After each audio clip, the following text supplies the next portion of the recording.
말씀은 시편 1편 1절에서 6절 말씀을 보도록 하겠습니다. 구약성경 805페이지에 있는 여러분이 잘 아시는 시편 1편 말씀을 보도록 합니다. 제가 읽도록 하겠습니다. 복 있는 사람은 악인들의 꾀를 따르지 아니하며 죄인들의 길에 서지 아니하며 오만한 자들의 자리에 앉지 아니하고 오직 여호와의 율법을 즐거워하여 그의 율법을 주야로 묵상하는도다. 그는 시냇가에 심은 나무가 철을 따라 열매를 맺으며 그 잎사귀가 마르지 아니함 같으니 그가 하는 모든 일이 다 형통하리로다. 악인들은 그렇지 아니하며 오직 바람에 나는 교와 같도다. 그러므로 악인들은 심판을 견디지 못하며 죄인들이 의인들의 모임에 들지 못하리로다. 같이 있습니다. 무릇 의인들의 길은 여호와께서 인정하시나 악인들의 길은 망하리로다. 아멘. 오늘은 복 있는 사람이다 라고 하는 제목으로 우리 말씀을 나누도록 하겠습니다. 2017년도 올해에 33번에 걸쳐서 창세기 말씀을 마무리 짓고 이제 11월, 12월 2달 남았는데 어떤 말씀을 나눌까 고민하다가 오늘 아침에 나오니까 영하 1도였어요. 가을이기에는 조금 추운 듯 하지만 가을에는 왠지 책을 읽고 싶어지고 왠지 가을이 되니까 시편 말씀을 보게 되는 그런 느낌이 있습니다. 그래서 11월, 12월 남은 기간에 우리가 시편 말씀을 부분 저는 이제 1장부터 150장까지를 읽고 묵상하면서 우리 성도님들에게 하나님 주시는 말씀을 같이 나누도록 하겠습니다. 오늘은 첫 번째 시간으로 시편 1편의 말씀, 여러분들이 너무나도 잘 알고 있는 이 말씀을 같이 나누고자 합니다.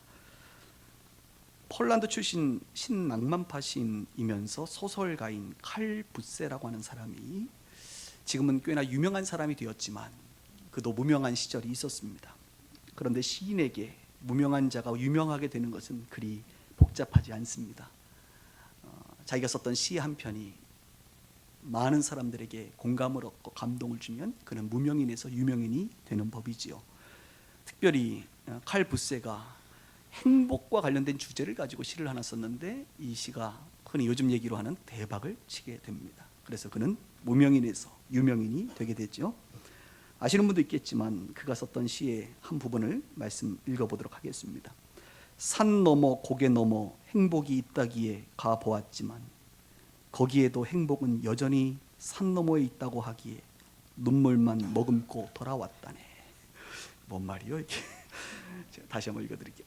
산 넘어 고개 넘어 행복이 있다기에 가보았지만 거기서도 행복은 여전히 또 다른 산 너머에 있다고 하기에, 거기 없다는 거죠. 또 다른 곳에 있다고 하기에 눈물만 머금고 돌아왔다네.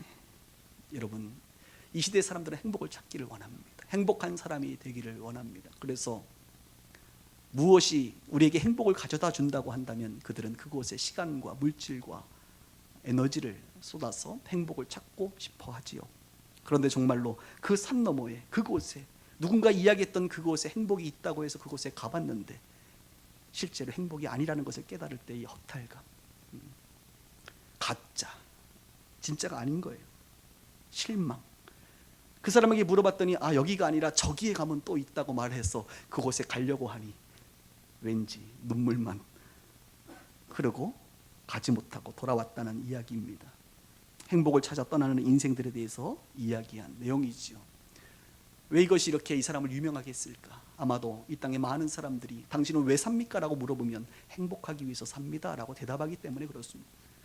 그래서 행복을 찾아 그렇게 많은 사람들은 떠나게 되는 법이죠. 사랑하는 여러분, 행복하기를 원하십니까? 아멘 소리가 작은 거 보니까 이미 행복하신 줄 믿습니다. 행복하기 원하죠. 저도 행복하고 싶어요. 오늘 여러분들이 행복을 찾기를 원한다면 이 시편 1편이 말하고 있는, 하나님께서 말씀하시고 있는, 성경이 말하고 있는 행복이 무엇인지, 어떤 사람이 행복한 사람인지에 대해서 들어보시기를 주님의 이름으로 축원합니다. 1절 앞부분은 이렇게 시작합니다. 복 있는 사람은 이라고 성경이 시작됩니다. 복 있는 사람은. 그런데 이 번역이 조금 부족한 번역입니다. 복 있는 사람은 이라는 번역보다 원어를 연구하시는 분들은 이렇게 해석합니다. 행복이 가득한 사람은, 행복한 사람은 이라고 번역하는 것이 옳다고 말하는 것이죠. 그 이유는 그렇습니다.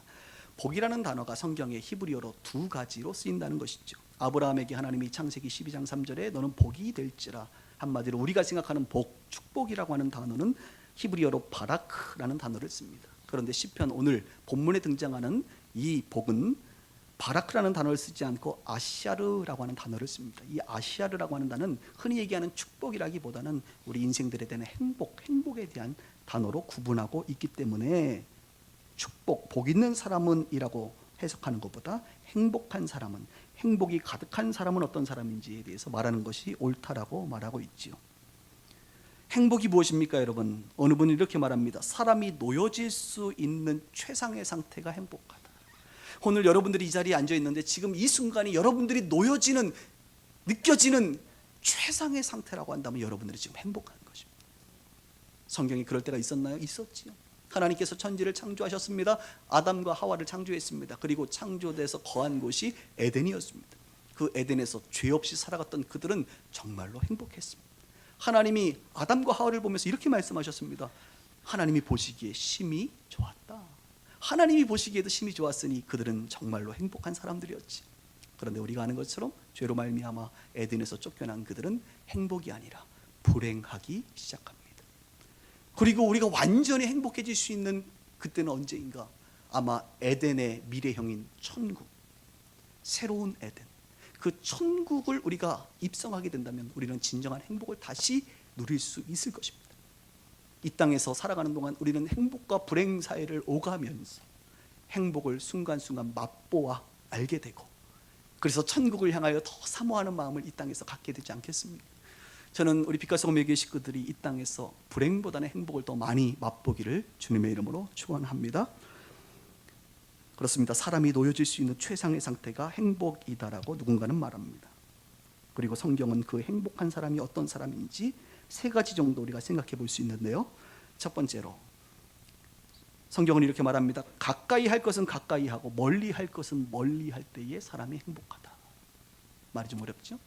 가까이 할 것은 가까이 하시고 멀리 할 것은 멀리 할 때에, 예스 할 것은 예스하고 노 할 것은 노한다 이거예요. 수용할 것은 수용하고 거부할 것은 거부할 때 행복해질 수 있다. 이렇게 성경은 가르쳐주고 있습니다. 1절과 2절을 한번 읽겠습니다. 복 있는 사람은 악인들의 꾀를 따르지 아니하며 죄인들의 길에 서지 아니하며 오만한 자의 자리에 앉지 아니하고 오직 여호와의 율법을 즐거워하여 그의 율법을 주야로 묵상하는도다. 1, 2절의 동사를 보면요, 1절에 보니까 아니하며 아니하며 아니하고, 아니라 이거야. 아니야. 노할 것은 놓아야 된다는 거예요. 2절에 보니까 즐거워하여 묵상하는도다. 한다 받아들이라 이거야. 예스하라 이거예요. 1절은 노하라고 말씀하고 있고 2절은 예스하라고 말하고 있습니다. 가까이 할 것은 가까이 하고 멀리 할 것은 멀리 할 때에 행복한 사람이 될 수 있다고 말합니다. 무엇을 멀리 하라고요? 악인들의 꾀를 따르지 말라고.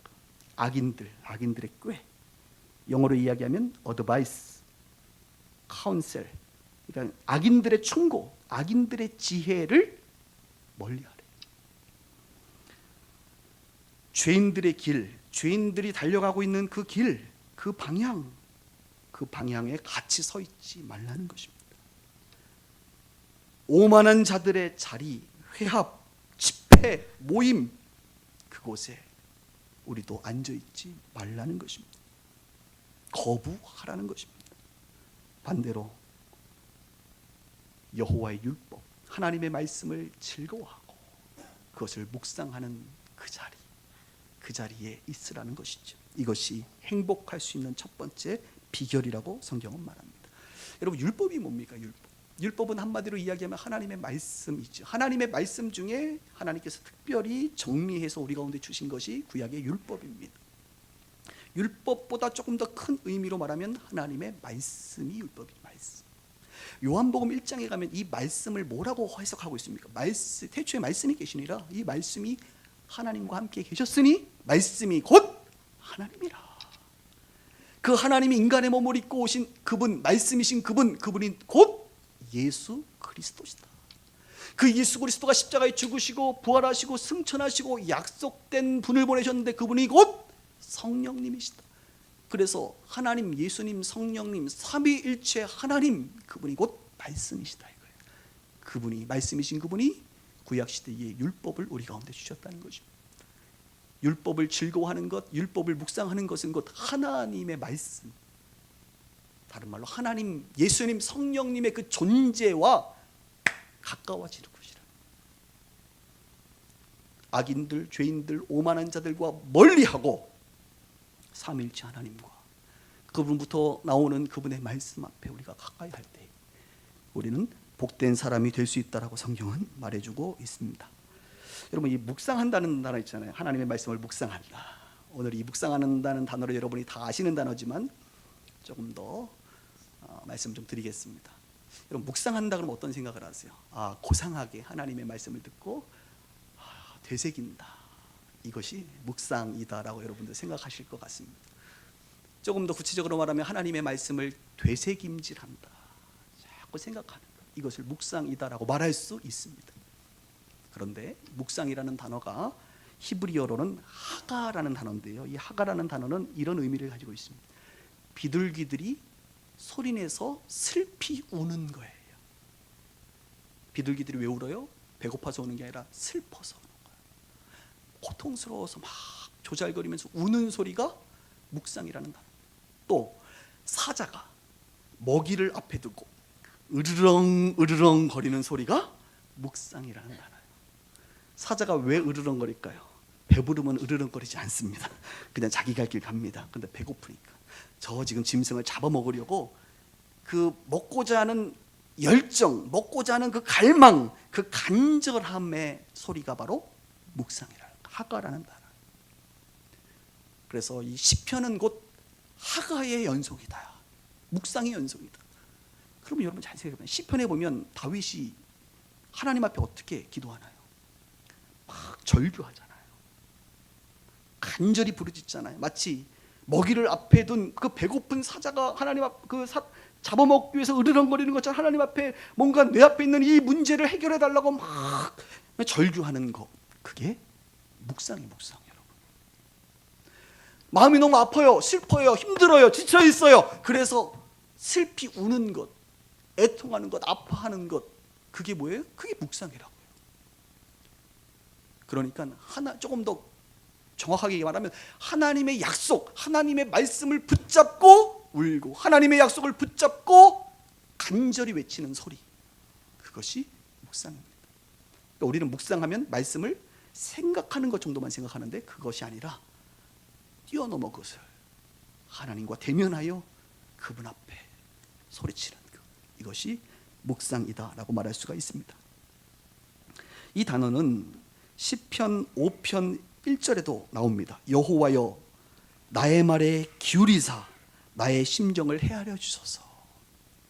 다윗이 말해요. 여호와여 나의 말에 귀를 기울이사 나의 심정, 이게 하가입니다. 이 심정을 헤아려 달라고 지금 기도하는 이 다윗의 모습이 묵상이에요. 묵상.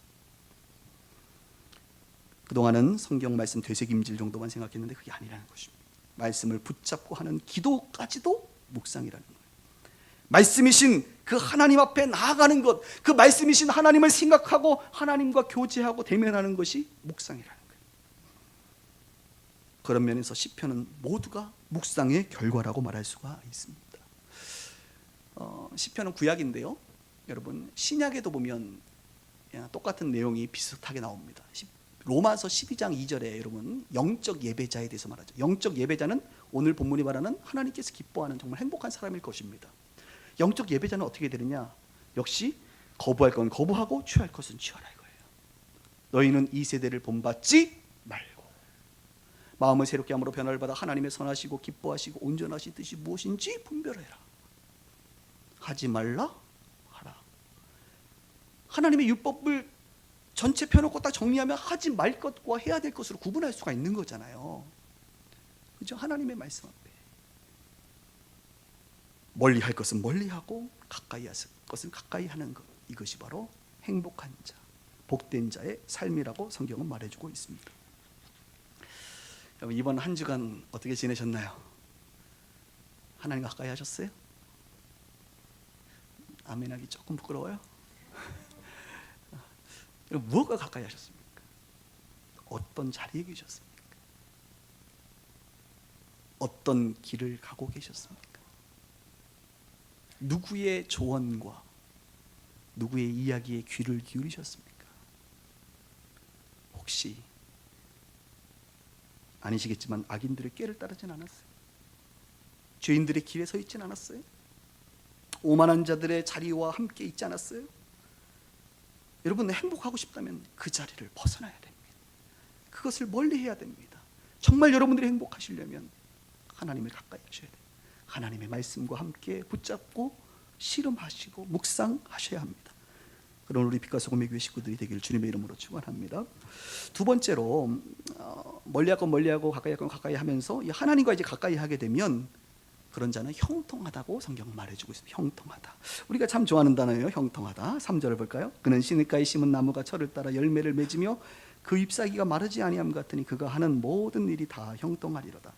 참 형통하리로다까지는 좋은데 앞에 보니까 모든 일이 다, 이 모든 다, 이 단어가 굉장히 우리를 부담스럽게. 아니 목사님, 모든은 아닌 것 같은데, 다는 아닌 것 같은데, 형통한 거는 맞는 것 같은데 모든 일이 다 라고 성경은 쓰여져 있네요. 저는 이 말씀을 믿습니다. 가만 보니까요, 형통한 자들은요 다 형통하더라고요. 모두 형통한 것을 보게 됩니다. 여러분들이 생각하는 형통과 좀 다를 수는 있지만 성경이 말하고 있는 형통함이 있더라고요. 근데 이 형통한 자의 특징은 시냇가에 심은 나무가 되어야 된다는 것입니다. 나무가 시냇가에 다 심겨져서 뿌리를 내려야 돼요. 그래서 나무가 자라려면 여러분 일단 광합성 작용, 태양빛을 딱 받아야 되고 그 다음에 끊임없이 물이 공급돼야 됩니다. 그러니까 뿌리가 잘 내려지지 않으면 물을 공급받기가 어렵지요. 그래서 물을 그냥 쭉쭉 빨아들여야만 잎사귀도 마르지 않고 시냇가에 심은 나무가 이렇게 잘 자라고 있는 거예요. 그럼 이 나무는요 그냥 때가 되면, 하나님의 때가 되면, 카이로스 하나님의 때가 되면 자연스럽게 열매를 맺어요. 열매 맺는 게 당연한 거예요. 여러분, 시냇가에 심겨진 나무 상태가 되면 열매는 맺어요. 때를 따라. 성령의 9가지 열매도 포함되겠죠. 사랑, 희락, 화평, 오래 참음, 자비, 양성, 충성, 온유, 절제, 이런 인격의 변화도 맺게 되고 30배, 60배, 100배에 또 여러 가지의 열매를 맺게 되는 것입니다. 저는 이 내용이요 예수님이 하신 씨 뿌리는 비유와 조금 연관이 있다고 생각합니다. 여러분, 씨 뿌리는 비유도 마찬가지. 어떨 때는 길가에 돌짝밭에 가시 떨기에 떨어지지만 좋은 땅에 떨어져 뿌리를 내리면 30배, 60배, 100배 열매를 맺지요.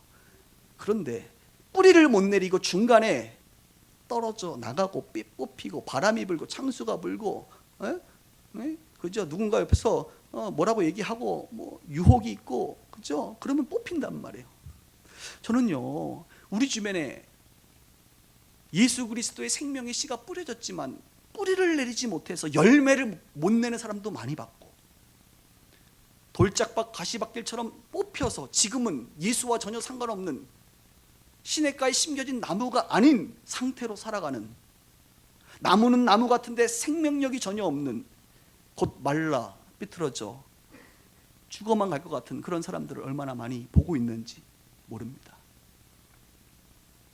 혹시 여러분들의 지금 영적인 상태가 시냇가에 심겨진 나무 맞나요? 뿌리가 잘 내려졌어요? 30배, 60배, 100배 열매를 아직은 아닐지라도 맺을 만한 그런 뿌리가 깊이 내려졌냔 말이에요. 아니면 외부의 환경에 의해서 뿌리가 뽑혀버리진 않지 않느냐 말입니다. 잘 생각해 보셔야 돼요. 그리고 기도하셔야 돼요. 주님, 뿌리가 예수 그리스도에게로, 하나님에게로 잘 내리게 하여 주시옵소서. 이런 기도가 우리 가운데 필요한 것입니다. 또 하나는요, 이 시냇가에 심겨진 나무는 외부로부터 물을 공급받지만 신약 시대를 살아가고 있는 저와 여러분들은 이 말씀이신 율법이신 그분으로부터 공급받는데 우리 내면 안에서 공급이 된다는 것입니다. 이게 또 무슨 말인고? 예수님께서 요한복음 4장에 보면 사마리아 여인을 만납니다. 사마리아 여인에게 이렇게 말하죠. 이 물을 마시는 자마다 다시 목마르려니와 내가 주는 물을 마시는 자는 영원히 목마르지 아니하리니 내가 주는 물은 그 속에서 영생하도록 솟아나는 샘물이 되리라. 그리고 7장에도 보니까 누구든지 목마르거든 내게로 와서 마시라. 나를 믿는 자는 성경의 이름과 같이 그 배에서 생수의 강이 흘러나오리라. 이는 그를 믿는 자들이 받을 성령을 가리켜 말씀하신 거예요. 하나님, 예수님, 성령님 그 삼위일체 그분은 말씀이신데 시냇가에 심겨진 나무는 밖에서부터 공급이 되어 있지만 우리 안에 계시는 성령으로 말미암아 우리는 내면에서 샘물이 솟아나고 내면에서 우리 배에서 생수의 강이 흘러넘치는 그런 공급을 받는 존재라고 하는 사실을 기억하셔서 성령이 여러분들 안에서 그저 펌프질을 막 하는 거예요. 우리가 힘들고 어렵고 목마를 때 이 성령께서 우리에게 샘물을 공급하여 주시는, 내면 안에서, 밖에서가 아니라 안에서 공급되어지는 놀라운 축복, 그 축복의 주인공이라고 하는 사실을 여러분 아시기를 바랍니다. 조금 내용이 깊은데 오늘 여기까지만 하고 패스. 너무 많이 가면 또 힘들어지니까. 네. 여러분, 하나님은요, 하나님의 백성들이 형통하기를 원하십니다. 하나님의 자녀들이 형통하기를 원하세요. 마치 여러분들이 여러분들의 자녀들이 잘 되길 원하는 거죠. 여러분의 자녀들이 형통하기를 원하는 부모의 심정처럼 하나님은 하나님의 자녀들이, 백성들이 잘 되길 원해요. 왜요? 여러분들이 잘 돼야 세상에서 여러분들의 빛과 소금의 역할을 감당하시고, 그럴 때에 세상에 주님을 알지 못하는 자들이 여러분들의 행실과 삶을 통하여 주님께로 돌아오는 구원의 계기를 마련할 수 있기 때문에 예수 믿는 여러분들이 형통하기를 하나님은 원하십니다. 이 하나님의 말씀을 묵상하는 것, 그리고 형통한다는 것과 연관된 성경 말씀은 여호수아 1장에 등장하는 여호수아에게 하신 말씀입니다. 모세가 죽고 나서 하나님께서 여호수아에게, 여호수아야, 너 형통하고 싶지? 네, 알려줄게. 이 율법책을 내 입에서 떠나지 말게 하며 주야로 그것을 묵상하여 그 안에 기록된 것을 다 지켜 행하라. 그리하면 내 길이 평탄하게 될 것이며 내가 형통하리라. 여호수아를 통해서 말씀하신 하나님은 동일하게 시편을 통하여 우리 가운데 말씀하세요. 하나님의 말씀을, 하나님 그분을 우리가 묵상하고 좌로나 우로나 치우지 아니하면 형통할 것이다. 행복한 사람은 형통한 사람이다 라고 말씀해 주고 있습니다. 물론 어떤 분들은 이제 하나님께서 이 고난을 좀 허락하시는 경우가 있지요. 고난이라고 하는 것은 근본적으로 성도들에게는 변화를 위한 하나님의 담금질이라고 말할 수가 있습니다. 빨래도요, 빨고 자꾸 담궈야 돼. 그래야 이게 표백이 되고 이게 깨끗해지는 법이에요.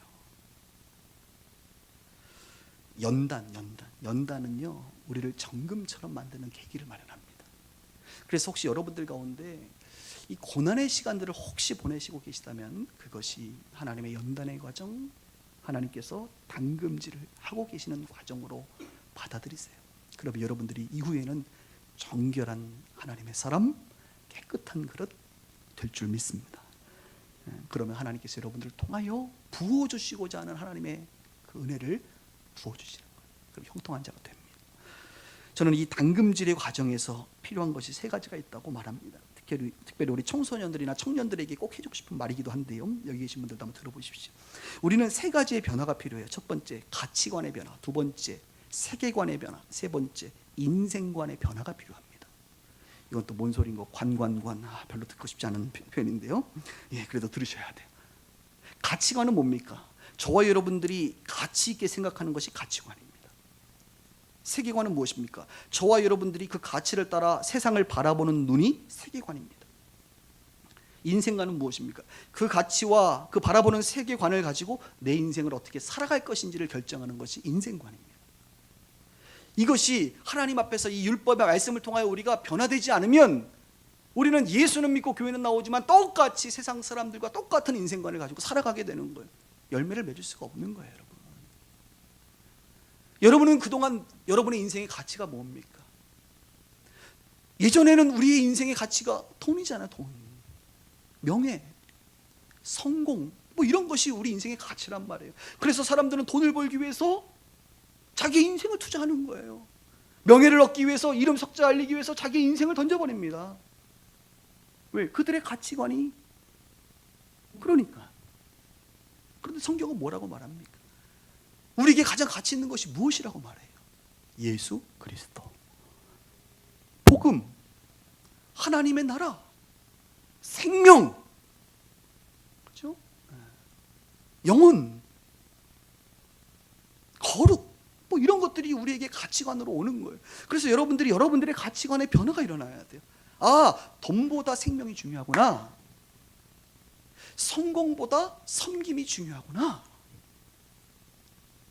내 명예보다 하나님의 나라가 중요하구나 라고 하는 가치관의 변화가 일어나야 돼요.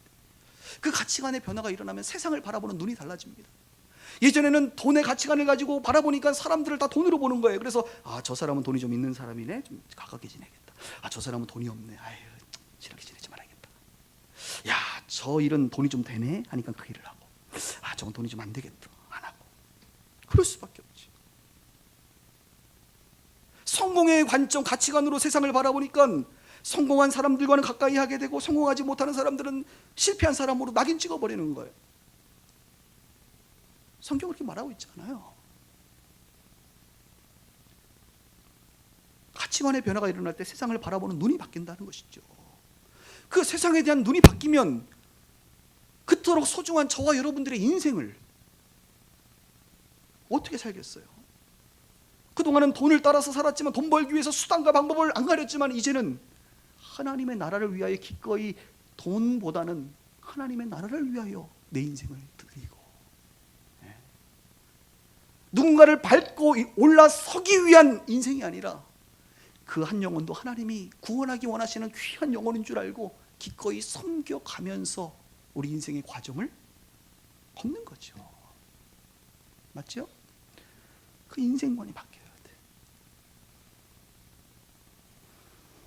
우리 빛과 소금의 교회 식구들은 다 가치관과 세계관과 인생관이 성경적 하나님의 율법을 따라 바뀌어질 수 있기를 주의 이름으로 축원합니다.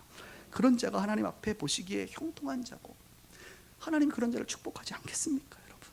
그리고 세 번째로, 이제 이 복 있는 사람의 길을 가면요, 마지막 길이 달라요. 누구와? 악인들과 달라요. 여러분, 너무 세상 사람들이 잘 나가는 것에 배합하지 않기를 바랍니다. 나는 교회를 다녀도 이렇게 나는 잘 안 되는데, 저 사람은 교회를 안 다니고 하나님을 그렇게 비방하고 안티 크리스찬인데도 불구하고 왜 이렇게 잘 되는 거야?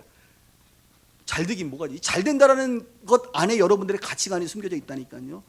그죠? 돈 잘 벌고 진급 잘하니까 잘 된다는 거고, 나는 돈 연봉이 잘 안 오르고 나는 진급을 안 하네, 그러니까 나는 못하는 거. 뭘 못하고 뭘 잘해요? 그 가치관을 바꾸라니까요. 시편에도 보면, 나중에 보시면 그런 사람들이 있어요. 나는 하나님 안에 거하는데 나는 인생이 잘 안 되는 것 같고, 왜 저들은 저렇게 잘 나가는 거야? 저들은 저렇게 연봉이 늘어나고, 저들은 왜 저렇게 건강하게 오래 살아? 저들은 왜 죽을 때도 저렇게 고통 없이 죽어? 막 이렇게 막 탄식하는 그 시인이 나와요, 아삽이라고. 근데 그가 나중에 깨달아요. 하나님의 성전에 들어갔어. 그러니까 하나님을 대변하고 나서 깨달은 거예요. 야, 오늘 성경 말합니다. 그들도 그들의 마지막이 달라. 여러분, 인생은 마지막이 중요합니다. 시작은 여러분들이나 저나 비슷해요. 빈손으로 왔다가 이제 갈 때 빈손으로 가는데, 마지막에 어디로 가느냐가 중요해요. 적신으로 왔다, 빨간 몸으로 왔다가 갈 때는 다 놓고 가. 그래서 세상에 제일 지러운 사람은요, 갈 때에 다 놓고 가면 아까우니까, 여러분, 아까움이 없도록 다 쓰고 가는 사람이 제일 지러운 사람입니다. 갑자기 이걸 원고에 없는데 갑자기 축복해주고 싶은데, 여러분, 갈 때에 남김없이 다 쓰고 가시길 주님 여러분을 축복합니다. 좋은 것도 좀 드시고, 이왕이면 하나님 나라를 위해서 다 쓰고 가세요. 목사님, 저 자식한테 줘야 되는데 많이 주면 망해요, 그 인간. 적당히 줘야 돼요. 그거 아시죠? 많이 주면 여러분 자식을 다 망해요. 자립할 수 있도록 길러주는 게 중요해요. 여러분 다 쓰고 가세요. 제가 우리 어머니한테 하는 말, 어머니 자꾸 남기려고 하지 마세요. 자식한테 주려고 하지 마시고, 나는 하나도 받을 생각이 없으니까 다 쓰고 가셔. 얼마나 훌륭한 아들이에요. 마지막 길이 달라요. 4절 5절 보세요. 악인들은,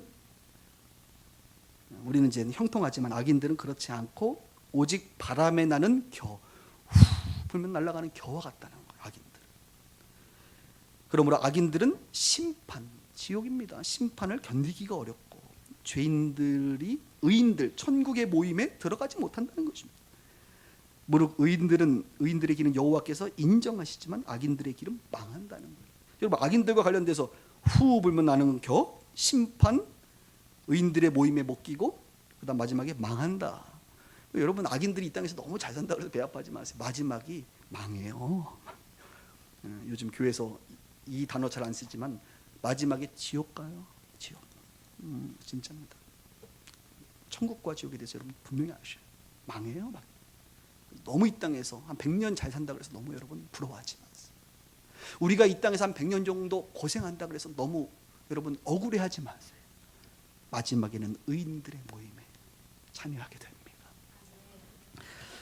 여기 보면 이제 의인이라는, 여기서 말하는 의인은 누구일까요? 바로 복 있는 사람을 말하는 것입니다. 하나님의 율법을 묵상하는 자를 말하고 있고, 근데 여기 보니까 의인들의 길은 여호와께서 인정하신다. 인정. 이 인정한다라는 단어가 역시 번역을 조금 잘해야 되는데, 인정한다는 단어보다는 여호와께서 아신다라고 번역하는 것이 맞습니다. 여러분들이 잘 아는 몇 개 안 되는 히브리어 중에 야다라는 단어 아시죠? 야다? 야다.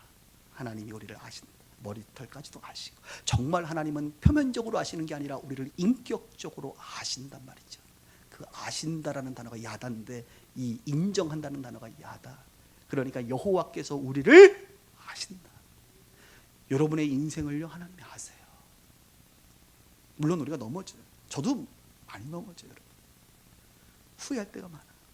오늘 1부 예배 드리고 나서 제가 하나 괜히 그랬다 이렇게 좀 후회가 되고 좀 넘어진 게 있었어요.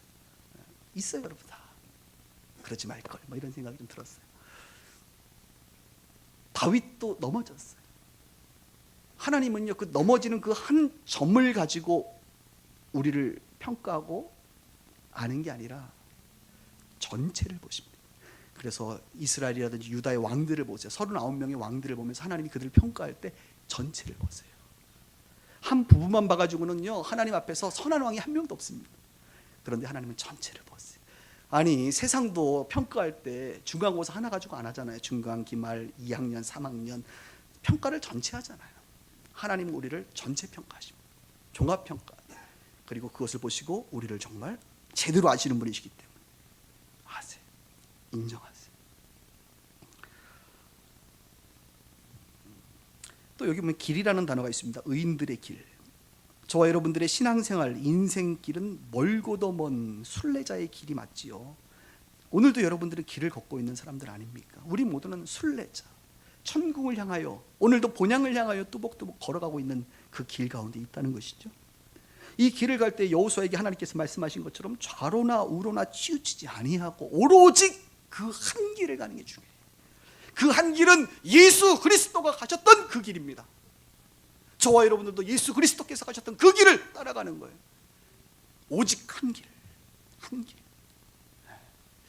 한 길이라는 게 영어로 이제 원웨이더라. 원웨이. 제가 오늘 3시에 어느 교회에서 부흥회를 하러 가는데 그 교회 이름이 원웨이 교회야. 교회 이름을 잘 지었어요. 원웨이. 그래서 우리 빛과 성매교도 원웨이 빛과 성매교 뭐 이렇게 좀 한번 카피를 해볼까 뭐. 그래서 제가 오늘 가서 격려해 주려고. 여러분 교회 이름을 잘 정해야 되는데 우리 빛과 소금의 교회는 여러분 빛과 소금이니까 여러분들이 세상에서 정말 빛이 되시고 소금이 되셔야지 세상에서 이 설탕이 되면 안 돼요. 여러분 설탕이 되면 안 돼요. 소금이 되셔야 돼요. 정말로 그 목적으로 우리가 성도를 온전케 하여 세상의 빛과 소금이 되는 교회로 비전을 딱 삼았지 않습니까? 원웨이 교회는 아마도 오직 한 길, 그 예수님이 가신 한 길을 간다 이런 의미 아니겠어요? 너무 좋은 것 같아요. 여러분 그 길 가세요. 그 길을 가세요. 한 길 그 길 가세요. 좌로나 우로나 치우치지 말고 한 길 가세요. 유진 피터슨이라고 하는 사람이 유명한 말을 했습니다. 같은 방향으로 오랫동안 순종하는 사람이 귀하다. 같은 방향으로 그 한 길을 향하여 오랫동안 순종하는 사람이 귀하다. 저는 여러분들이 오랫동안 그 한 길을 가기를 주님의 이름으로 축원합니다. 그 한 길을 가다 보면 어떨 때는 왕따 될 수 있어요. 여러분 세상 사람들로부터 조금 눈초월이 받을 수 있어요. 예수가 뭐라고 예수 알지 못하는 그들의 시선에는 우리가 예수 따라가는 그 길 가면요 사람들이 미워할 수 있어요. 핍박할 수 있어요.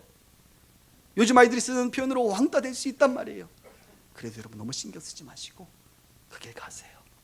그 길 끝에는 우리 주님이 두 팔 벌려 우리를 맞이할 줄 믿습니다. 그래서 왕따를 어느 목사님은 이렇게 표현했잖아요.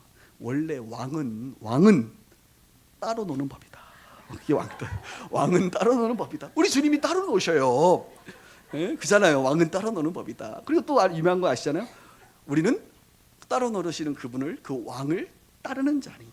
그래서 왕따다. 그래서 거룩한 우리가 왕따. 우리 왕은 따로 노시고 우리도 그분을 따르는 이런 삶이 되면 되겠어요. 예. 히브리서는요 이런 왕따를 향하여 이런 식으로 표현합니다. 이 세상이 감당하지 못하는 사람들. 그리스도인들은 세상 사람들이 감당이 안 되는 인간들이에요. 정말로 저 한 길 복음을 위해서 달려가는 것을 보면 감당이 안 돼요. 그런 칭호를 우리 모두가 듣게 되기를 바라요. 지난 주간 우리 아내하고 대화를 하는 중에 이제 우리 아내의 이제 친구분, 그러니까 저하고 저희 아내는 같은 교회에서 우리 본교회에서 성장하고 결혼했는데 그 교회에서 함께 신앙생활했던 분이 이제 경조사가 있어가지고 참여하려고 이제 뭐 얘기를 하던 중에 그런 얘기를 하더라고요. 한 10명 정도가 카톡방에 이렇게 묶여서 서로 이렇게 메신저 이게 대화를 하고 있는데 우리 아내가 그러는 거예요. 10명 중에 지금 교회를 다니는 사람은 자기하고 또 한 명, 2명밖에 없다는 거예요. 이 10명이 그 본교회에서 초등학교, 중고등부를 다 생활하고 대학부, 청년부까지 생활을 다 했어요. 근데 지금 40대 중반이 돼서 보니까 지금 교회를 나가고 있는 사람은 2명. 나머지 8명은 교회와 상관없이 모르겠어요. 인격적으로 하나님을 부인했을지도 모르겠습니다만 그런 상태라고 얘기하더라고요. 그래서 제가 생각해 봤어요. 내 친구들은 어떨까? 가만히 생각해 보니까 저도 한 10명 중이라고 한다면 그 중에 지금 교회를 다니고 있는 친구는 한 2명 정도라고 생각이 됩니다. 너무 슬프지요. 한때는 같은 길을 갔지만 지금은 다른 길을 걷고 있는 사람들입니다. 가슴이 아파요. 그런 얘기 들을 때마다. 그런 면에서 오늘 좀 여러분들에게 이렇게 권면합니다. 여러분 너무 자신하지 마세요. 고린도전서 10장 12절에 보면 바울이 말합니다. 선줄로 생각하는 자는 넘어질까 조심하라. 조심하라. 빌립보서 2장 12절 말합니다. 그러므로 나의 사랑하는 자들아 너희가 나 있을 때뿐만 아니라 지금 더욱 나 없을 때에도 항상 복종하여 두렵고 떨림으로 너희의 구원을 이루라. 구원이 시작됐지 완성을 향하여 이루어가는 과정이 있거든. 그 과정 속에 다른 길 가지 말고 두렵고 떨리는 마음으로 이루어가라. 저도 마찬가지, 여러분들도 마찬가지. 그 한 길을 가야 됩니다. 10년이 지나서 여기 있는 분들 중에 어느 분이 이제 나는 예수 안 믿습니다, 난 교회 안 다니겠습니다 라고 이야기한다면, 그 사실을 제가 안다고 한다면 아마 저는 가슴을 찢고 울 것 같아요. 정말 끝까지 주님이 우리를 인정하시는 그 순간까지 가야 됩니다. 그리고 참 감사한 것은 우리가 그 길을 가는 중에 외롭지 않다는 것입니다. 그 길에는 누가 계세요? 예수님이 계세요. 그분은 길이요 진리요 생명이신 분이십니다. 그 길에 계신 분은 예수님이십니다. 예수님은 우리를 고아와 같이 내버려 두지 아니하시고 저와 여러분들이 그 외로운 길처럼 보이는 그 길을, 그 좁은 길을 갈 때에 동행하십니다. 함께 하십니다. 임마누엘 하십니다. 예수님이 계세요. 예수님은 우리를 혼자 걷지 않게 하십니다. 우리와 늘 함께 하시는 분이시기 때문에 우리는 외롭지 않습니다. 또한 옆에 있는 우리 동료들이 있고 목회자가 있고 함께 공동체가 있습니다. 우리는 함께 그 길을 걸어갈 수 있습니다. 말씀을 정리하면서 오늘 시편 말씀을 나누었는데요, 시편의 행복이라는 단어가 아시아르라고 하는 단어인데 이것이 신약으로 넘어오면 헬라어가 되는데요, 헬라어 같은 의미로 헬라어가 마카리오스라고 하는 단어입니다. 이 단어는 행복하여라 라고 하는 같은 의미를 가지고 있습니다. 이 단어가 쓰여진 성경이 어디냐면 예수님께서 산상수훈 중 팔복에 관련돼서 말했습니다. 팔복에 보면 무엇 하는 자는 복이 있나니, 이 복이 있나니 이게 바로 시편에 지금 복 있는 사람하고 같은 의미입니다. 그래서 조금 더 이렇게 설명할 수 있습니다. 마태복음 5장 3절부터 있는 팔복을 설명하면 행복하여라 이렇게 선언하는 거예요. 행복하여라, 심령이 가난한 자는 천국이 그들의 것입니다. 행복하여라, 애통하는 자야, 너희가 위로를 받을 것이다. 행복하여라, 온유한 자야, 땅을 기업으로 받을 것이다. 이런 의미라는 거예요. 제가 팔복을 한번 쭉 읽어드릴 테니까 오늘 이 내용이 여러분들의 인생에 지금 해당된다고 한다면 여러분들은 복된 사람인 줄 알고 믿게 되기를 바랍니다. 심령이 가난한 자는 복이 있나니 천국이 그들의 것입니다. 애통하는 자는 복이 있나니 그들이 위로를 받을 것이며 온유한 자는 복이 있나니 그들이 땅을 기업으로 받을 것이며 의에 줄이고 목마른 자는 복이 있나니 그들이 배부를 것이며 긍휼히 여기는 자는 복이 있나니 그들이 긍휼히 여김을 받을 것이며 마음이 청결한 자는 복이 있나니 그들이 하나님을 볼 것이며 화평하게 하는 자는 복이 있나니 그들이 하나님의 아들이라 일컬음을 받을 것이며 의를 위하여 박해를 받는 자는 복이 있나니 천국이 그들의 것이니라. 행복한 사람 되기를 주님의 이름으로 축원합니다. 한 가지 얘기하고 마치겠습니다. 제가 이제 교회를 처음 개척할 때 우리 이제 이근춘 집사님이랑 한 게 있어요. 하나 현수막을 10장을 딱 뽑았습니다. 기억하세요, 집사님? 현수막을 뽑아서 그 육교 같은 데 있잖아요. 이렇게 딱 붙여놨어요. 나름대로 교회 좀 홍보한다고. 이제 교회 개척하니까 지금 생각하면 다 쓸데없는 짓이요. 그거 한다고 아무도 안 와. 그런데 그때는 왠지 하면 올 것 같은 쓸데없는 믿음이 있잖아요. 그래서 현수막을 딱 10장을 맞춰서 무슨 아파트 단지 앞에도 걸고, 우리 집사님이 그 전문가시거든. 그래서 같이 따라다니면서 육교에다가도 걸고. 기억나시죠? 네. 근데 그 문구가 뭔지 아세요? 문구가 빛과 소금의 교회가 개척됐습니다. 오세요. 뭐 이런 게 아니었어요. 그 문구가 행복을 누리는 사람들. 네이버 빛과 소금의 교회 이렇게 딱 하나 만들어. 저는 그때부터 그냥 우리 교회 식구들이 행복했으면 좋겠다. 그래서 교회 처음 그 설립할 때도 입구를 이렇게 올라오고 이제 집에 내려갈 때 딱 보이게 해놨어요. 행복을 누리는 사람들. 카피가 좋네. 우리도 엘리베이터에서 쓰는까요? 행복을 누리는. 저는요 우리 성도들이 행복했으면 좋겠어요.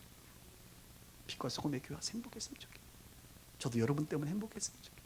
정말로 복 있는 사람 되었으면 좋겠어요. 행복을 담아내는 사람 되기를 바랍니다. 진정한 행복이 하나님과 가까이 할 때 이루어진다는 사실을 오늘 기억할 수 있는 저와 여러분들 되길 주의 이름으로 축원합니다. 기도하십시다.